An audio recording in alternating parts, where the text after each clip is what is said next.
Hello बच्चों, let's read our question first. That says find the asymptotes of y cube minus 4x square y minus 6y square plus 4x cube plus 4xy minus 4x square is equal to 5. So देखो इस question का की concept for this question as देखो asymptote क्या होता है हमारा. Asymptote is a line. Asymptote लिख देते हैं. Asymptotes is a line. Asymptote is a line that a curve approaches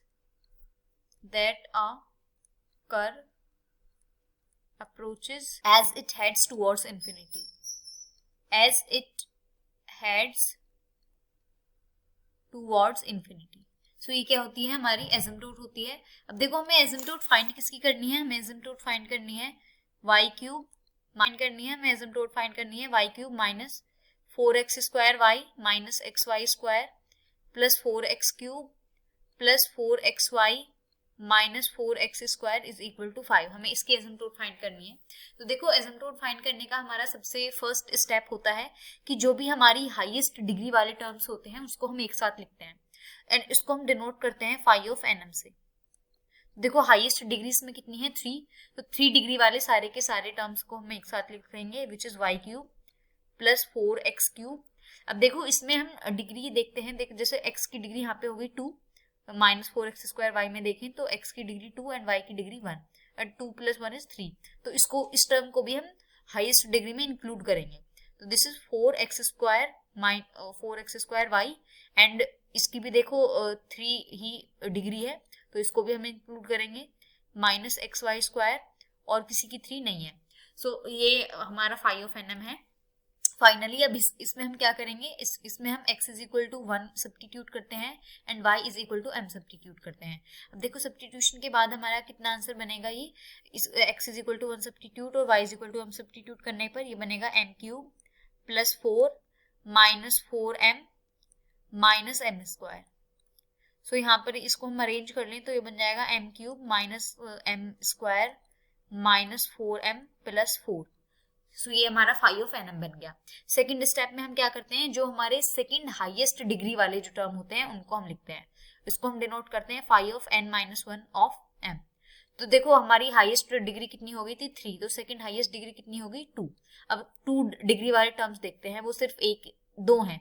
एक तो 4x square minus 4x square और 4xy plus 4xy again 4xy sorry. इसमें भी हम अगेन यही करते हैं x इज इक्वल टू 1 और y is equal to m substitute करते हैं. सो दिस इंप्लाइज ये कितना बन जाएगा हमारा माइनस 4 प्लस 4m ये बन जाएगा हमारा.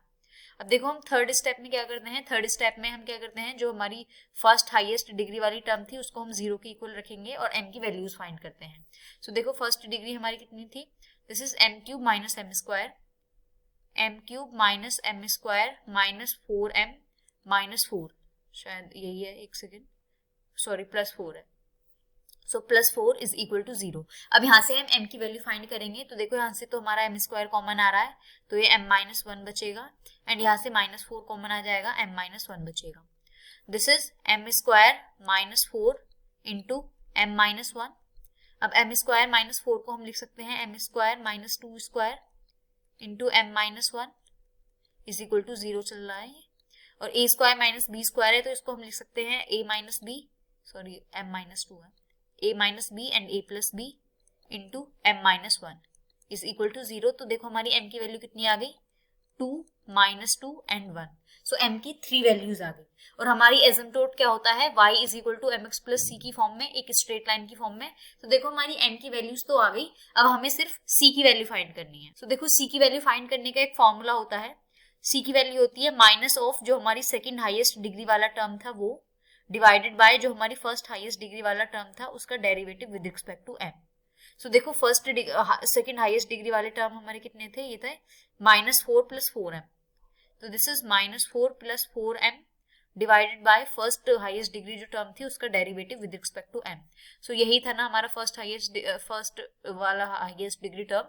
इसका डेरिवेटिव करेंगे m के रिस्पेक्ट में तो ये आ जाएगा 3m square minus 2m minus 4. तो इसको हमने लिख दिया 3m square minus 2m minus 4. अब देखो यहाँ पे हमारी हम अगर m की वैल्यूज अलग अलग रखेंगे तो c की वैल्यूज भी अलग अलग आएंगी.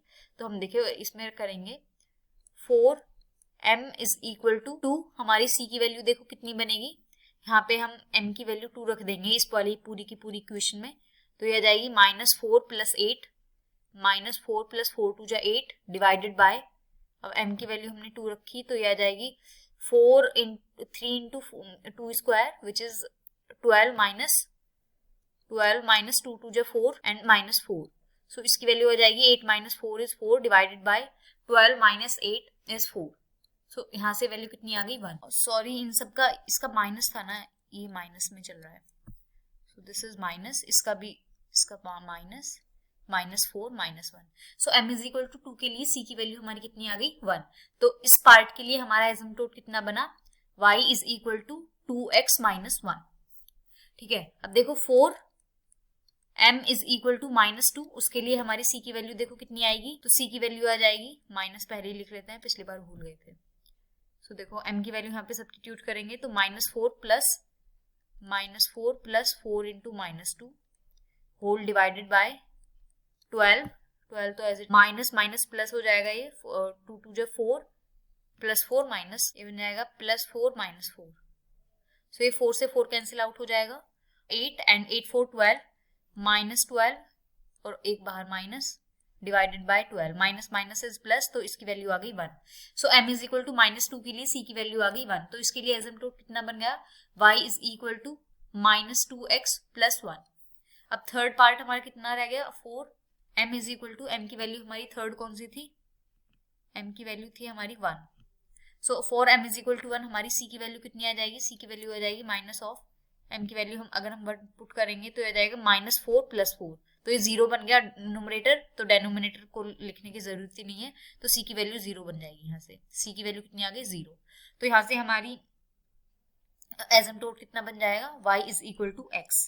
तो सो ये 3 हमारे एसिम्पटोट आ गए ऑफ आवर गिवन कर्व, एक तो आ गया y is equal to 2x - 1, second asymptote is y is equal to -2x + 1, or third asymptote is y is equal to x, and this is our final answer. Hope you understood it well. Best of luck. Thank you.